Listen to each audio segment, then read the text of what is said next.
Hello, my dear student. Welcome to the Oriental IT Center. আজি আমাৰ ক্লাছত MS পেইণ্টৰ চেপ্টাৰ নম্বৰ 2 চেপ্টাৰ নম্বৰ 2 আমি তোমালোকক শিকাম যে কেনেকৈ আমি MS পেইণ্টত এটা লোটাছ বনাব পাৰি। চ' আমি এটা লোটাছ বনাই তোমালোকক দেখাম।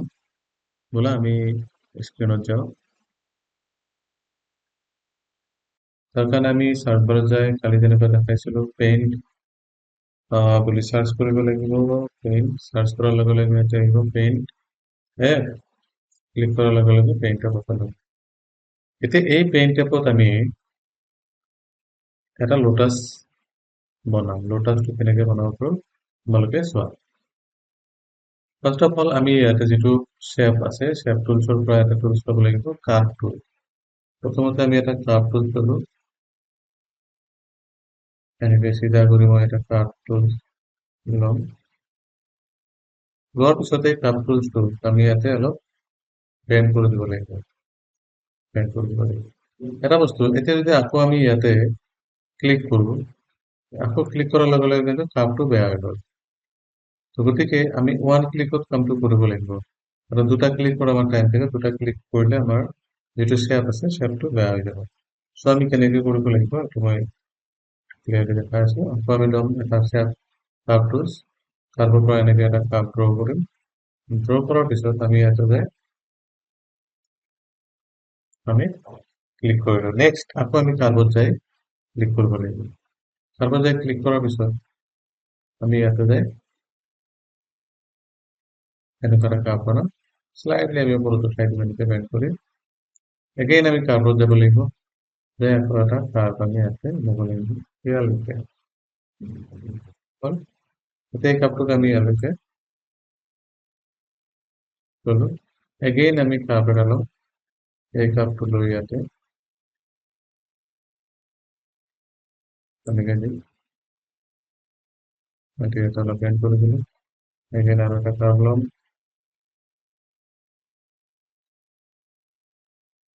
এনেকুৱা হ'ল। আৰু এটা কাৰ্ভ আমি ইয়াতে ল'ম।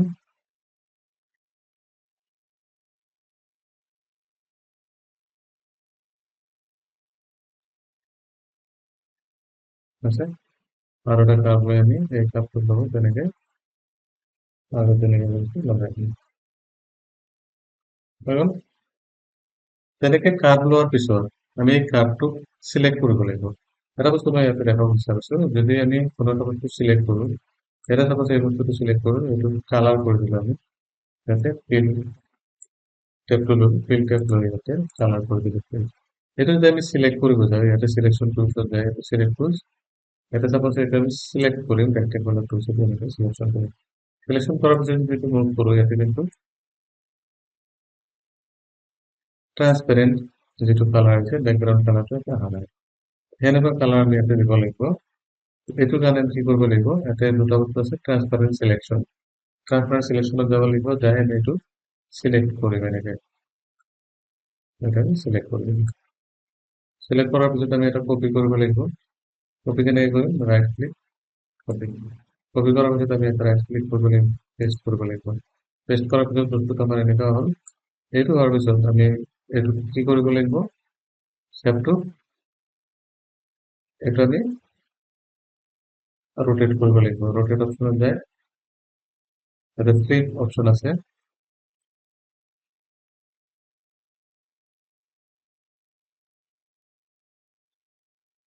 রাইট ক্লিক করুন, রাইট ক্লিক করে আছে flip flip vertical, flip horizontal. যদি ফ্লিপ হরাইজন্টাল করুন তাহলে এনেকে ঘুরে যাবে। ঘুরে যাওয়ার পিছত আমি এনেকে দুটো এনেকে লগাই দেব।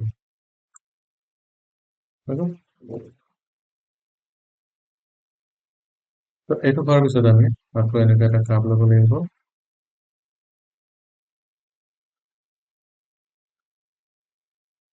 এইটো কালাৰটো আমাৰ হেৰি দিব লাগিব, ব্লেক কালাৰ। এটা এনেকে দিম আৰু এটা এফালে দিম। Again এটা কাপ ল'লো।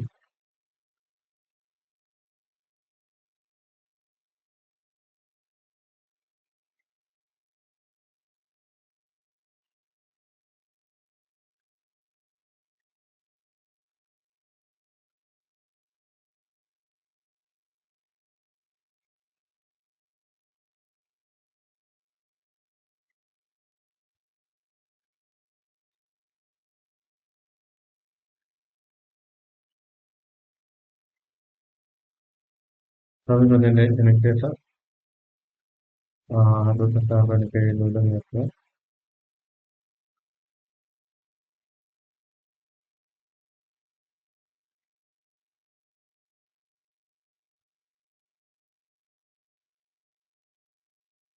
হ'ল সহজে আমি এনেকে বন্ধ কৰি দিব লাগিব যদি ইয়াতে আমি বন্ধ কৰি দিম কাৰণ এইটো বন্ধ নকৰিলে কিন্তু কালাৰটো দিয়াত প্ৰব্লেম হ'ব চ' এনেকে আমি বন্ধ কৰি দিলো বন্ধ কৰি দিয়াৰ পিছত আহ আমি এইটো কালাৰ কৰিম কালাৰ কৰিবৰ কাৰণে আমি যাব লাগিব এইটো ফিল কালাৰ যে কি কালাৰ দিম ইয়াতে পিংক কালাৰ যেতিয়া পিংক কালাৰ এইটো প্ৰপাৰলি পিংক নহয় আমি কিন্তু ইয়াতে যাব লাগিব ইয়াতে পিংক কালাৰটো দিয়াব লাগিব আমি ট্ৰাক পিংক আৰু কোনটো আছে সেইটো পাইছো হৈ গ'ল ওকে তেতিয়া পিংক কালাৰ এনেকে দিব লাগিব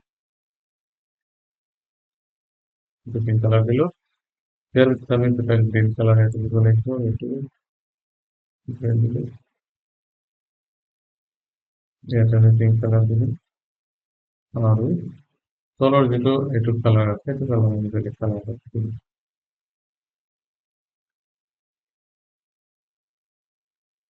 হৈছে হৈ গ'ল তো এইটো হ'ল আমাৰ লোটাছ তো কমপ্লিটলি আমি এটা লোটাছ ইয়াতে বনাই তোমালোকক দেখালো তোমালোকে নিশ্চয় এইটো ট্ৰাই কৰিবা ঘৰত এইটো ট্ৰাই কৰাৰ পিছত নেক্সট আৰু বিভিন্ন ধৰণৰ চিনাৰী আৰু যদি কিবা ফ্লাৱাৰ বনাব বিচাৰা তেতিয়াহ'লে তোমালোকে ঘৰত ট্ৰাই কৰিবা অ'কে তো আজিৰ ভিডিঅ'খন ইমানেই আমি আলোচনা সামৰিলো চ' হেভ এ নাইস ডে